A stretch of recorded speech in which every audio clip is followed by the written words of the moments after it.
On July 25th, 2015, near-death researcher Dr. Raymond Moody led a symposium in Santa Cruz, California.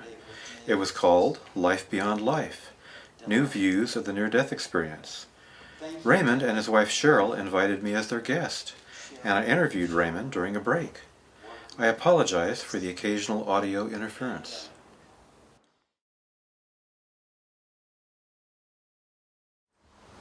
Dr. Moody, I'd like to thank you for this interview. Thank you very much, Mel. I'm just delighted to be with you. Yeah. Dr. Moody, I'd like to start out with how you grew up. And I understand you grew up in a family in which religion played absolutely no part. Yeah. Could you talk to us about that? I am so fortunate that I really grew up pretty much entirely separated from religion. I'm from the deep south of the United States, but my father was a surgeon, number one, and a professional military officer, number two. And if you put those personalities together, you can sort of figure out my father's kind of person he was. And so he was very hostile, I would say, about religion and always making sarcastic comments about it. Mm-hmm. And my mother's mother was a very humorous person who was also not religious. And she was always making kind of humorous but kindly humorous remarks about religion. So I really just, to me it was a mystery. From the time I was a kid, you would pass by these rather imposing buildings and I had no idea what was going on in there, and it always seemed very alien to me. Mm-hmm.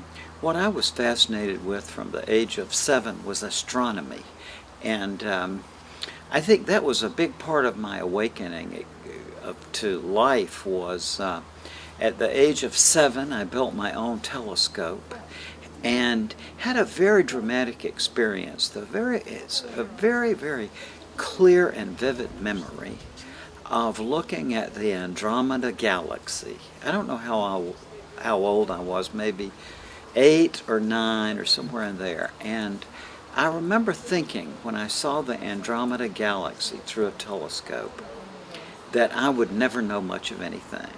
And I was very content with that.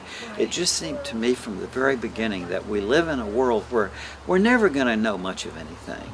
And that's completely satisfying to me. And in a way, it has made the pursuit of knowledge even more fun, because I know I'm not trying to go towards some ultimate end of completion. I just enjoy knowing things and learning new things. Did looking at the Andromeda galaxy elicit any kind of emotion in you? Any feeling of awe or wonder? Yes, I would say awe.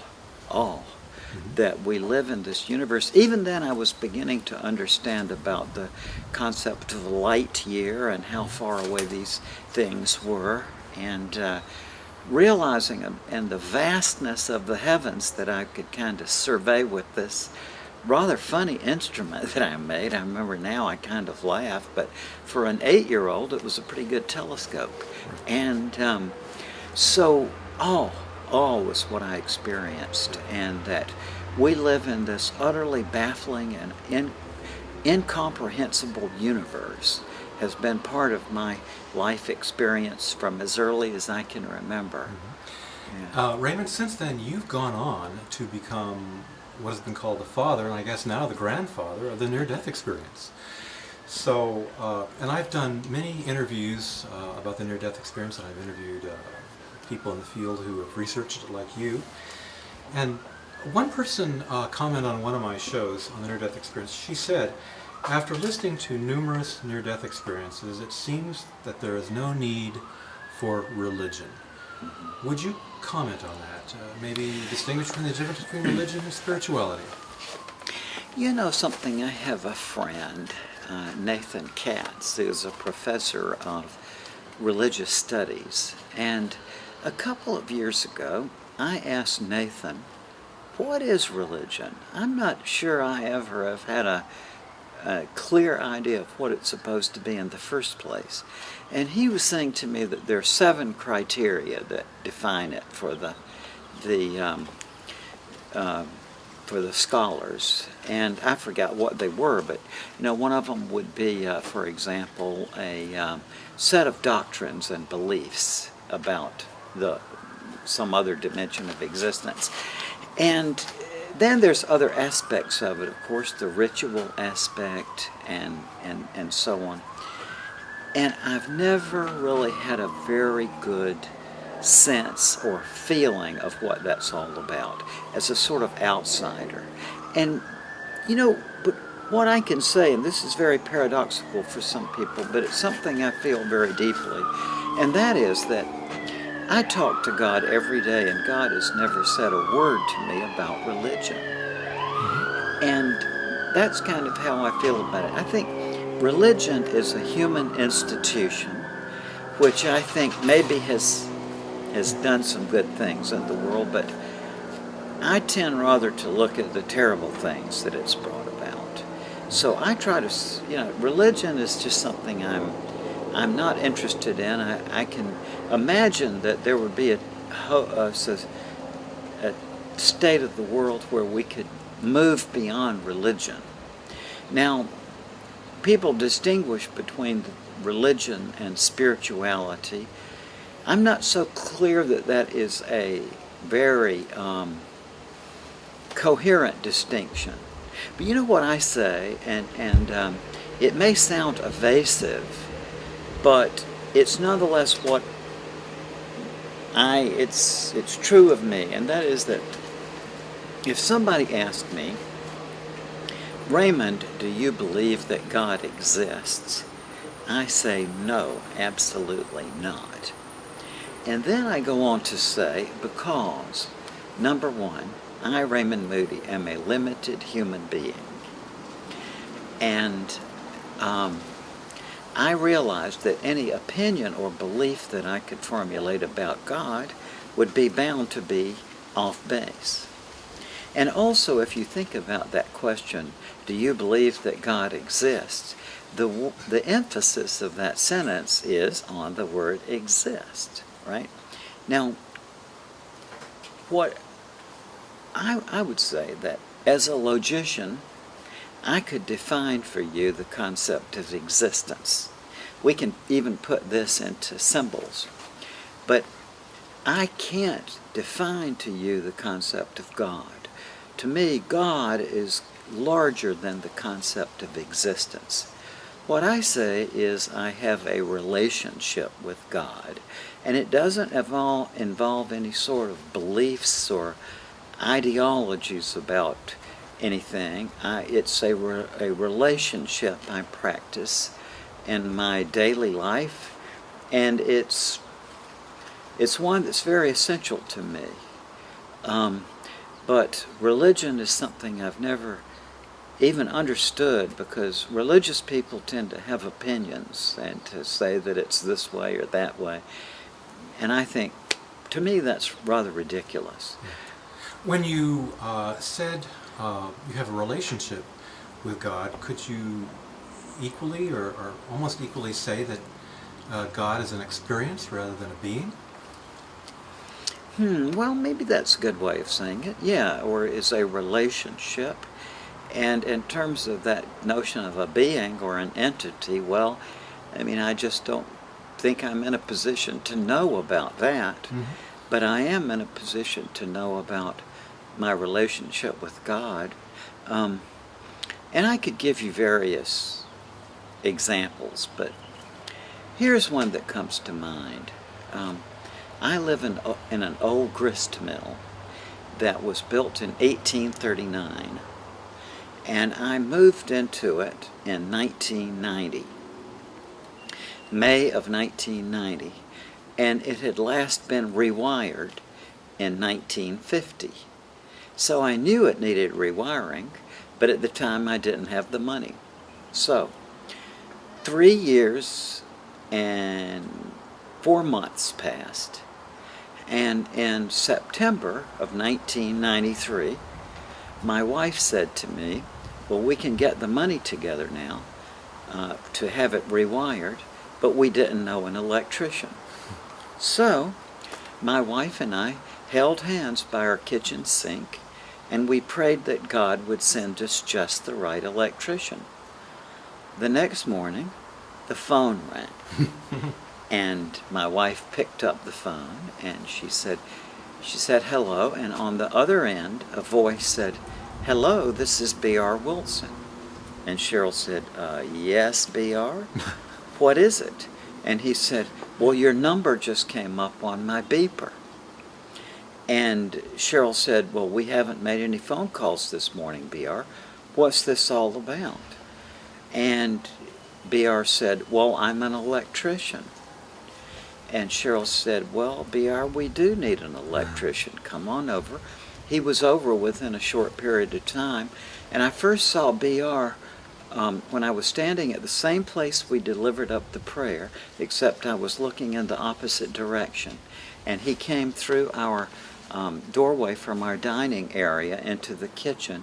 And B.R. looked very puzzled, and he said, I sure do wish I knew how your number came up on my beeper. So I just blurted it out. I said, well, I'm sure it was God. Well, there B.R. kind of looked. Well, anyway, he went around the house and he made his inspection. And then we all went out onto the porch, and I sat on the porch. And B.R., my wife Cheryl, escorted B.R. out to his van. And within, I'm sure, less than a minute later, they were back up on the porch. And B.R. was looking kind of shaken. And my wife, who is a light complexion anyway, was looking as pale as the proverbial sheet. And what had happened was that as Cheryl was escorting B.R. into his van, he said, well, it's going to be a few days before I can come out here to start doing this, because he said, I come from a very close family around here, and we all love each other very much. And my 38-year-old brother had a heart attack on the way home, had a heart attack and died the other day. And my mother had a heart attack on the way home from the funeral home. And so my wife said, well, B.R., my husband might be able to help you with that. He talks with people who've been through that sort of thing. And B.R. said, well, my mother gave me this book called Life After Life to read, and it's helping some. Now, that was 23 years ago, and B.R. is still one of our dear friends. So not only did we got a good electrician, we also got a wonderful friend. Wow. And I could, sort of go through a lot of stories like that, and it's, to me, that's a relationship with God. Yeah. Raymond, that's an incredible story, and I can't help but recall how you are keenly interested in the Greek philosophers and logic. Yes. What would they say about such a thing? It's so funny because thank God we distinguish in this 21st century between the spiritual quest and the intellectual quest. But that is largely an artifact of being, fortunately, Americans who live in the society that was created by people like Thomas Jefferson and Benjamin Franklin, who insisted that the universities that they founded, the University of Pennsylvania and the University of Virginia, be divorced from the church and exist as a secular institution. And that had a lot to do with why in the modern world we think of these things as different, as the spiritual quest and the intellectual quest. But I doubt that Plato, for example, or Aristotle even, would have been able to make that distinction. They would have thought it was incoherent, because to them the intellectual quest and the spiritual quest were, I think, part of the same thing. And it's an attitude I've come to accept, because logic, for example, I am a great lover of logic. And I just love logic. I've taught it, and the work that I do when I have time to be by myself and just do my work is logic. The specific logical question that I'm interested in is what makes things unintelligible? Like, what is the structure of nonsense? Right. So what I would say is that logic itself, according to its inventor, a man named Parmenides from around 500 BC, came here from the other side. Parmenides, by his account of it, received the fundamental concept of logic, which is the notion of truth, that is, that which is the case independently of what anybody thinks about it. In his visit to the other side, when he was an evoker of the dead at these oracles of the dead. So to me, it's really, I think it's not possible to distinguish. It's, I think of them as just different aspects of the same quest. Right. For many, many years, you've been interested in the question of life after death. And yet, that very statement is self-contradictory. It is. And so, what you're keenly interested in lately is coming up with new forms of rationality and logic that can help us understand what appears to be a contradiction, life after death. Would you comment on that? I will, Mel, and I must say that when I was a kid, I fell in love with the work of a Disney artist named Carl Barks. And Carl Barks was the man who, when I was a kid and before, was the writer and artist of the Donald Duck and Uncle Scrooge comic books. And I discovered in the pages of Carl Barks when I was a kid, nonsense, which we associate a bad feeling tone with that word, but I think of nonsense in connection with Lewis Carroll and Dr. Seuss and so on as a whole domain of language. And to me, unintelligibility is just a wonderful experience.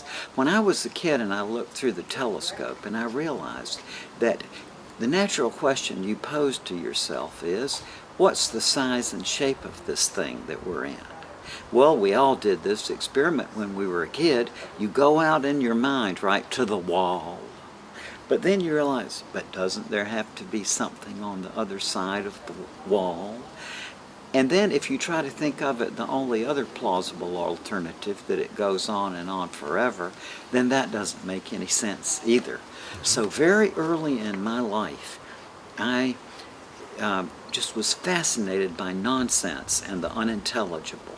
I carried that forward throughout my life. When I was a graduate student in philosophy, I learned that one of the primary concepts of analytical philosophy is the notion of nonsense.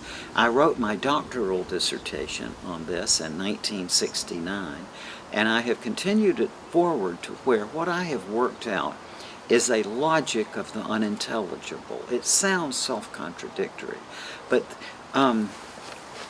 probably largely because of Aristotle, who was apparently a very compulsive man, and he was horrified by nonsense. And his favorite word for nonsense was random talk. But even when I was an undergraduate philosophy student, I realized that nonsense, far from being random talk, is a highly patterned phenomenon.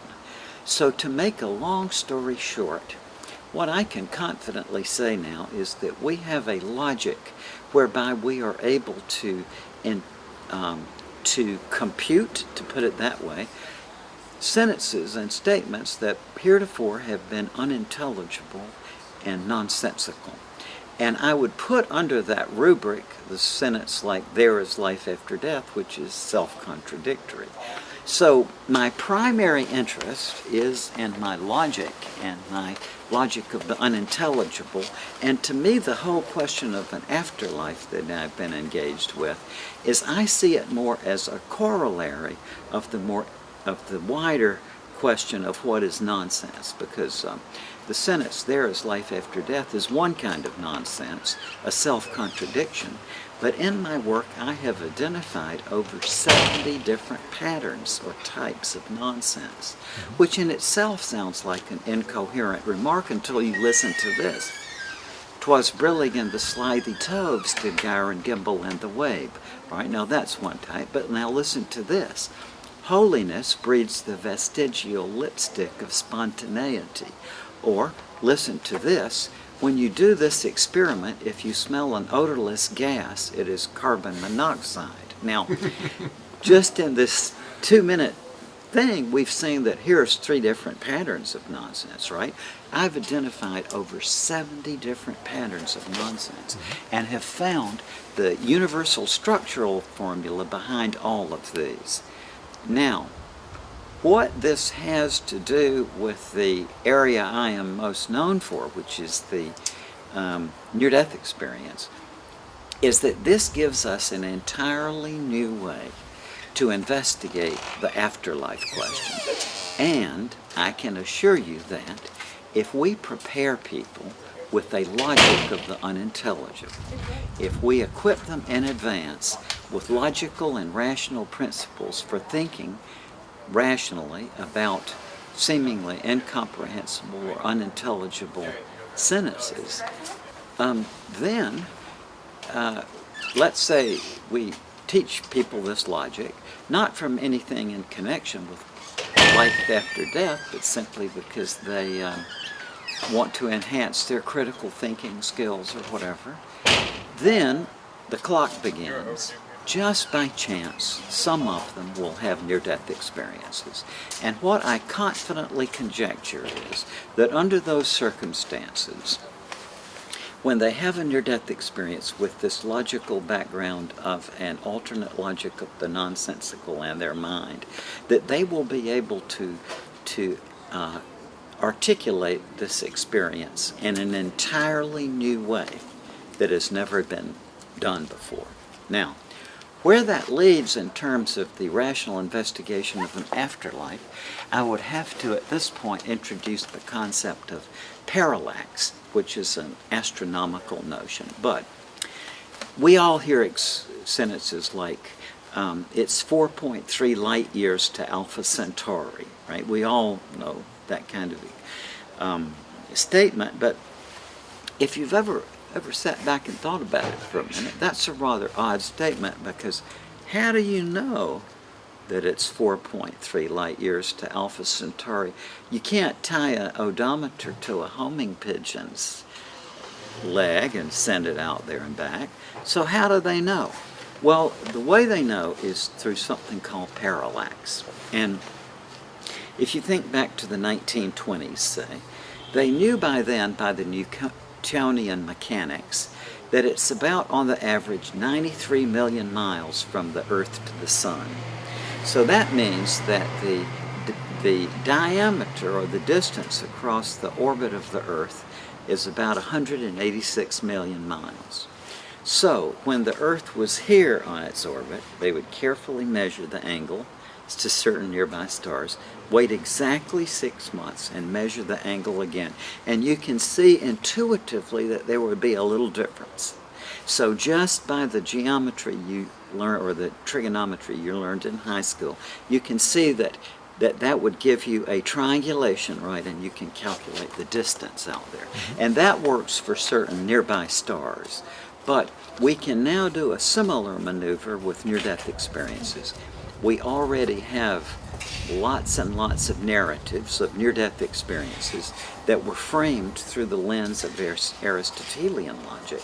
But in the not-too-distant future, we're going to have a different set of accounts of near-death experiences that are framed not just through the Aristotelian lens, but also through this logic of nonsense lens, and that by comparing these two, that will give us a little opening to look at this notion of an afterlife from 2 separate perspectives.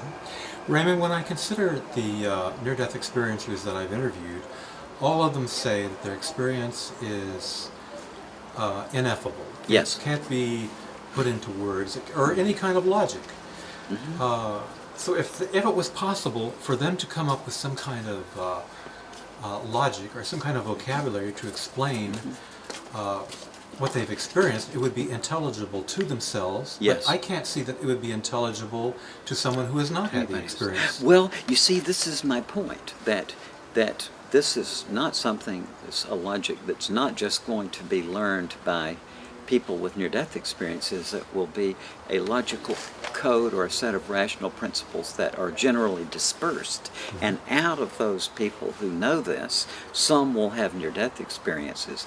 And the connecting link that you mentioned there, you see, will be the logic of nonsense, since both the people who have and who haven't have a grounding in the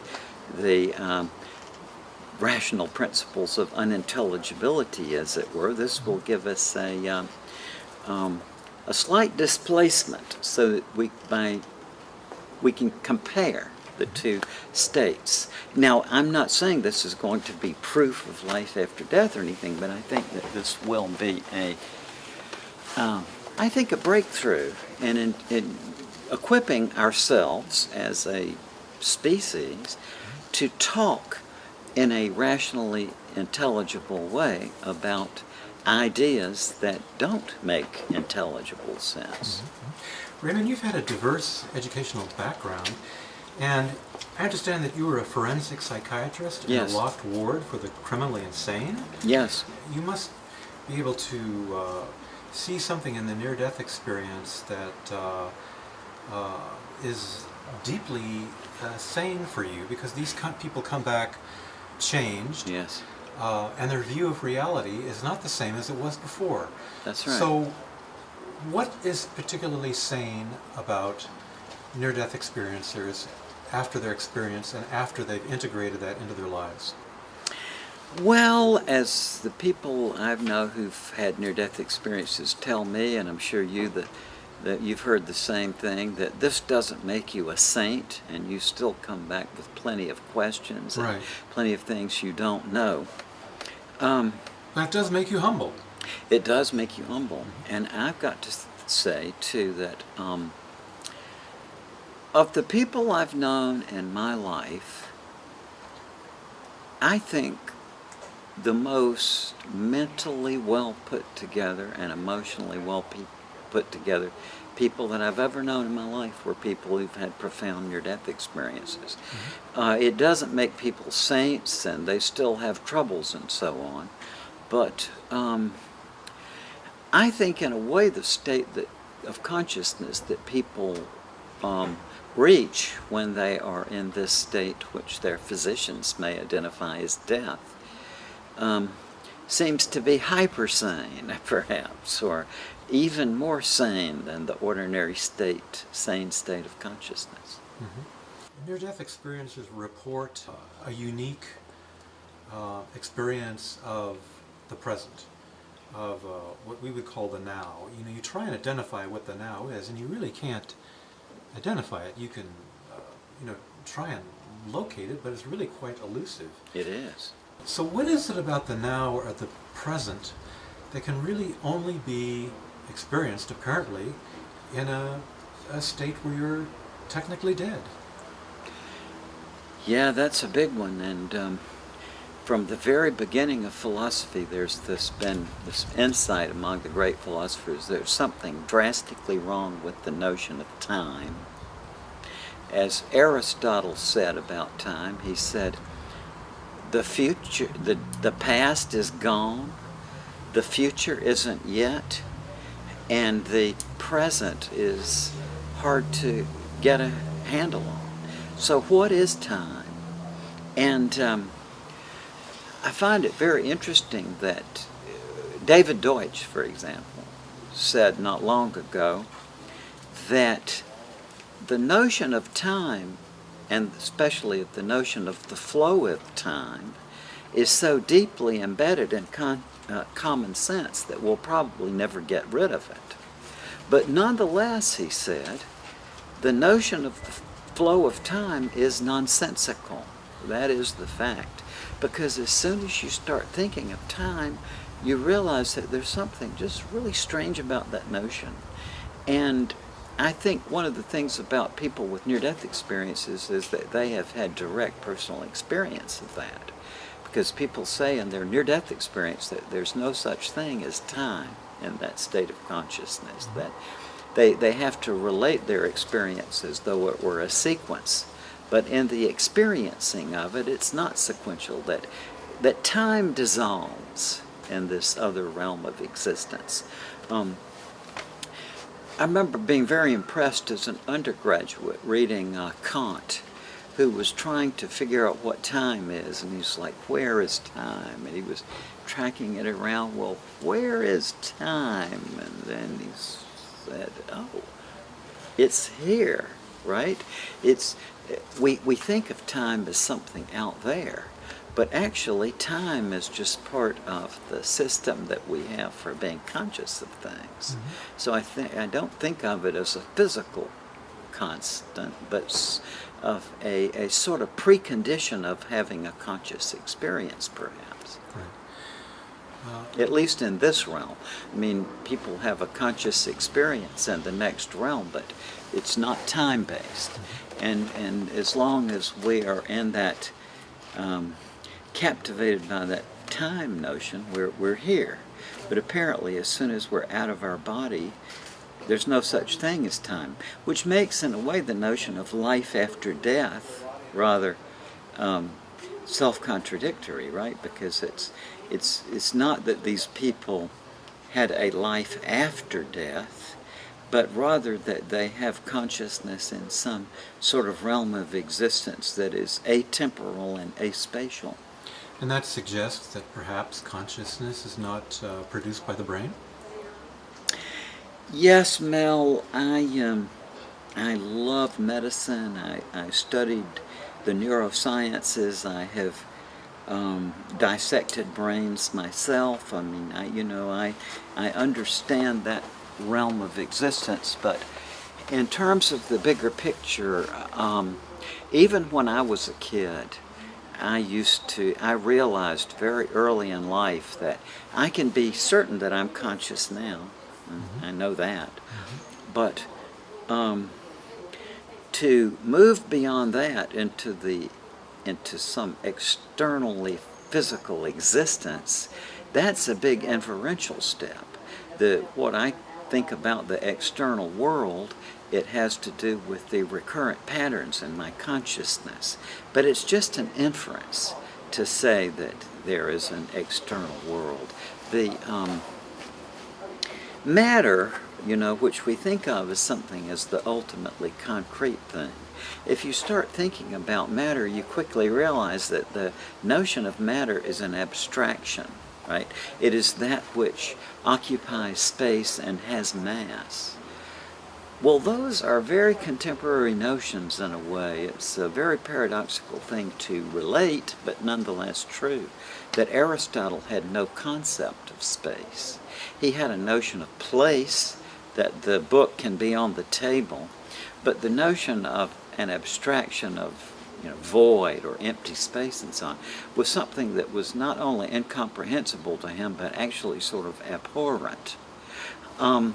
So we are dealing here with mass and space and time and matter and these basic fundamental constants with a philosophical or an abstract system of concepts which are self-consistent. That is, if you build a cyclotron, the rule seems to be that when you fire it up, that there will be a certain pattern appears on the oscilloscope. But to make the philosophical judgment beyond that we live in a world where the consciousness is supposedly generated by the material substance of the brain, I just don't buy it. I mean, to me, it's physicalism is a philosophy. It's not I think in this world in American society, we're captivated by scientism, right? Which is the doctrine that the only rational way of securing truth and searching for knowledge is by scientific method. And I used to teach epistemology, and which is the theory of knowledge. And so when I would ask the first few days of class, I would ask my students, well, what is knowledge? As you can easily imagine, a lot of them came up with science. Oh, knowledge is science. So I would say this. I would say, well, tell me what you mean. And eventually what they'd say is, that scientific method is the only rational means of securing truth and knowledge. And so I would write that up on the board, and I would say, was this what you think? And they would say, yeah. So then I would draw a rectangle around that statement, and I would say, well, how would you know that?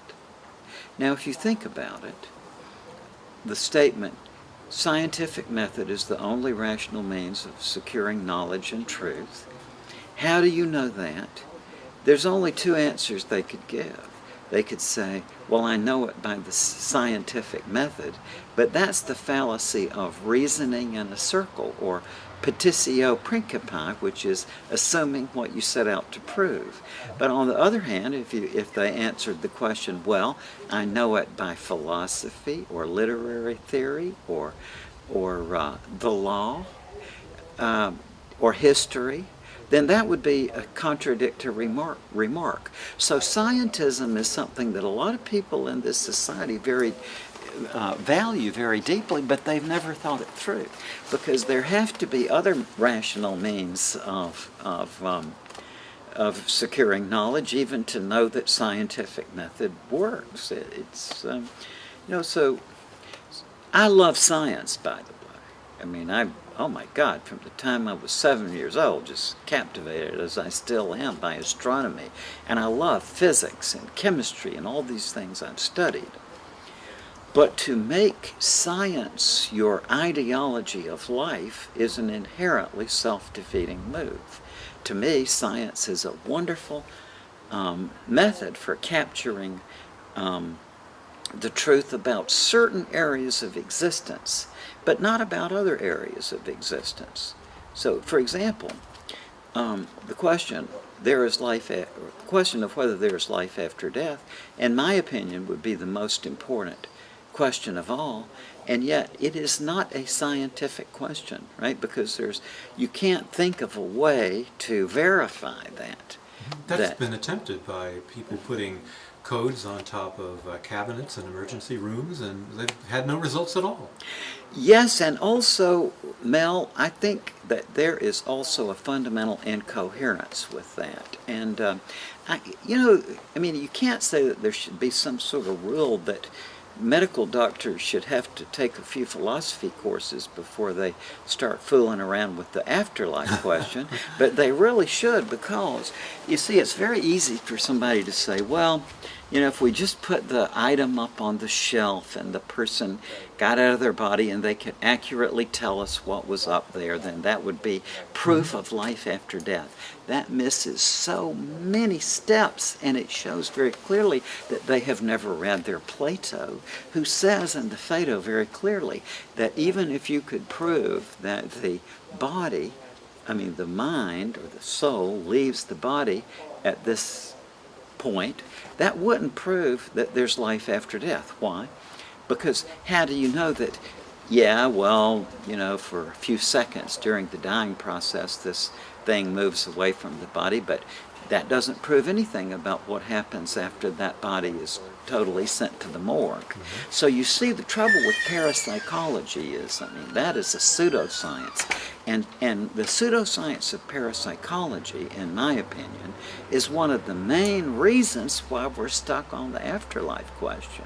For example, the thing they often use, and even the so-called skeptics, who are not skeptics at all in the philosophical sense, but how do you mean that they're not skeptics in the philosophical sense at all? Well, that word skeptic has been kidnapped, sadly, by a bunch of entertainers and magicians and people who are sort of feel the allure of the paranormal and who've studied physics or whatever and are into this, but they don't feel, it's kind of unseemly, so they've got to affect this thing. It's the brain damage, the cutoff of the oxygen flow to the brain. What is the original meaning of the word skeptic? Yes, the original skeptic was Pyrrho of Athens, Pyrrho, and Pyrrho was a member of one of the four schools of Hellenistic philosophy, so-called. After the conquest of Egypt and the rest of the world by Alexander. That was the Hellenistic period in Greece. And Aristotle had formulated logic and codified logic. About 20 years later, Pyrrho formed the skeptical movement. And this was Pyrrho's insight. Pyrrho knew logic very well. You know, that's no problem. And so what logic is a set of rules and procedures for drawing conclusions, right? So what the skeptics asked was, well, what if you don't draw the conclusion? In other words, you know logic very well, but your technique is to avoid a conclusion. They even had these manuals to tell you how to do it. Like, don't conclude that's a chair there. It might be a cardboard cutout or an optical illusion or a whatever. And they found that by assiduously practicing this, by not drawing a conclusion about anything, that two things would happen, both of which I can attest to, because I've been a skeptic really since I was a philosophy major. But two things that happen. Number one, there is a very unique mind-expanding experience that's connected with being a skeptic. Hume mentioned this a little bit. But secondly, and perhaps even more importantly, if you think of it geometrically and everybody else is rushing in this direction to get to the conclusion, but your procedure is to withhold a conclusion, then if you think about it, that opens up side pathways of inquiry. You see that everybody else had missed because they're going in this direction. So, knowing those two things, if you put together what these so-called skeptics say about near-death experience, they say, oh, I'm a skeptic about these near-death experiences. I think it's just the chemistry of the brain. Now, if you unpack what that person says, basically it boils down to, I'm a person who doesn't draw conclusions, and my conclusion is such and such. It's very easy for people who don't have much philosophical background to get into absurdities in this kind of thing, even if you do have a philosophical background. So I sort of resent these pseudo-skeptics, as I call them. And they tend to be magicians who aren't very well educated and who are sort of Houdini wannabes. They kind of fancy themselves like Houdini. Or people, as I said, who may have a scientific background but who are somehow drawn to this world of the paranormal, but in a negative way, and they come up with all these pseudo-explanations. But what we need in this question of an afterlife is an actual skeptic. Right. Raymond, you've been talking with people who have near-death experiences for a very long time. I'd like to ask you, how has your life changed as a result of this? You know, Mel, that's a very interesting question, because in one way, it's very hard for me to say, because I was 19 years old when I heard my first near-death experience from George Ritchie. Mm-hmm. And so therefore it happened to me at such an early phase in life that it's kind of hard to separate the two things, if you know what I mean. Mm-hmm. But where my struggle with this, I mean, not any sort of agonizing thing, but I guess it was a process. Since I didn't have a religious background, I mean, to me the whole notion of an afterlife was just so incredibly bizarre. So where I have found is it's been like through a series of stages. Like, for years and years I heard these things and I took the people seriously, because you and I both know that whatever this is, at least the people to whom it happens, to them they think it's a reality for sure. And I was very impressed with that from the very beginning, but I didn't know whether it was real or not, whatever the notion of reality may be. But what happened to me was just, over a long period of time, I just didn't know what to think about it. And then about maybe 4 years ago, I heard a case of a man who had a very profound near-death experience, and in which his wife was killed in this terrible accident. And when he got up the courage to tell his doctor about it, the trauma surgeon who saved his life, the trauma surgeon became very solemn and said, well, I've never told anybody this, but that night you came into the hospital, I knew you weren't going to die because I talked to your wife in the operating room who had been killed in the accident. And other things like that. I hear this from my medical colleagues all the time. But in addition to that, I think the scrub nurse had a similar experience. She did. She did. What was her experience? Her experience was, she said she did not see the wife, but she heard the wife talking, the scrub nurse in the procedure. Recently, it's say 3 months ago, I was in Italy and I talked with this very distinguished looking surgeon, and what I would call a rigid body posture, you know, a rather uptight guy, as sometimes surgeons have that personality, rather rigid, and he was tall too, so it was kind of impressive looking up at him, and he came up to me, and this was after my lecture on near-death experiences, and he had what I can only call a haunted look in his eyes, and not in a negative way. It was just like you could tell that he was trying to figure out something that was beyond him. And he got me over into the corner, right, like he doesn't want anybody else to hear this. Right. And he talked to me about just a few months before, he had been doing an elective surgery on a man. I forgot what the surgery was, but it was a fairly, not a serious procedure at all. And the man was fairly young and in a good state of health, so there was never any question of there being a complication with the surgery. But in the event, the patient had a cardiac arrest on the table, and the surgeon was unable to resuscitate him, even after really, really trying. So he was just astonished, and he said he was just in a state of shock, and he was writing out the death certificate, and he was trying to think, well, what am I going to say to the family? When all of a sudden, he said, the double doors of the operating suite swung open, and a woman that he first identified as a raving lunatic, he thought this was a psychotic person who had forced her way into the operating room.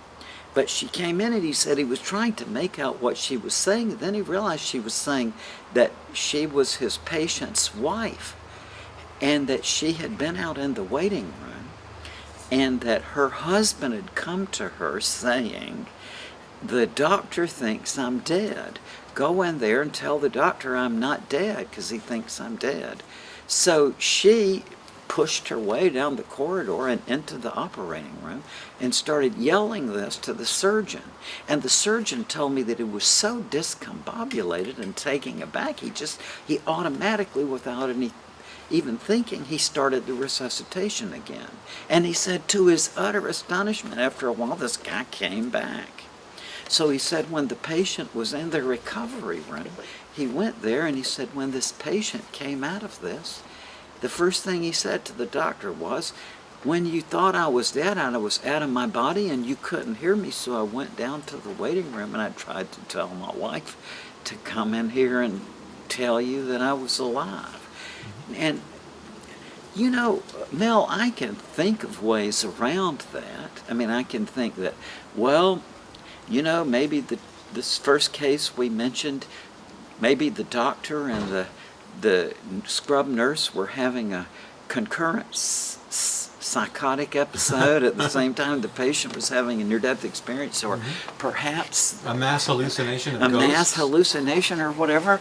But you know, that's just uncomfortable to me. It's like, it seems to me that the most intellectually honest thing to say at this point is that something is going on here that we don't understand, and that maybe we don't even yet have fully the logical and intellectual tools to begin to understand it.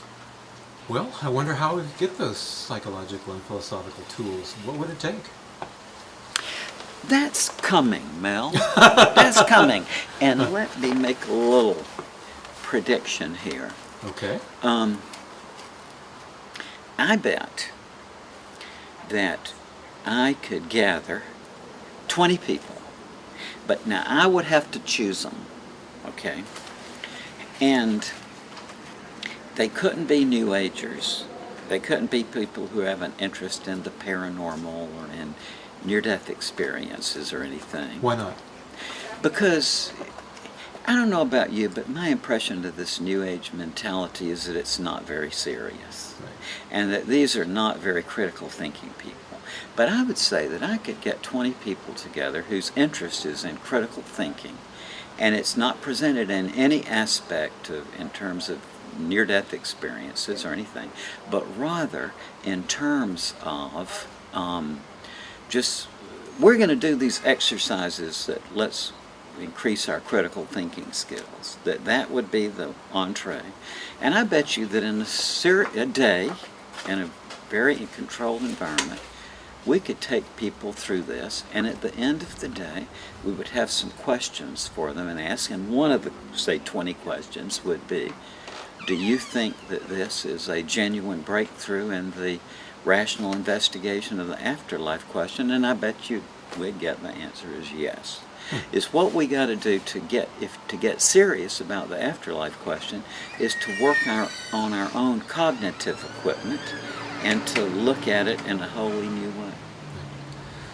Okay, on that note, I think we'll conclude this interview. So, Raymond, thank you so much for this. Thank you very much. No, this is great. Thanks again.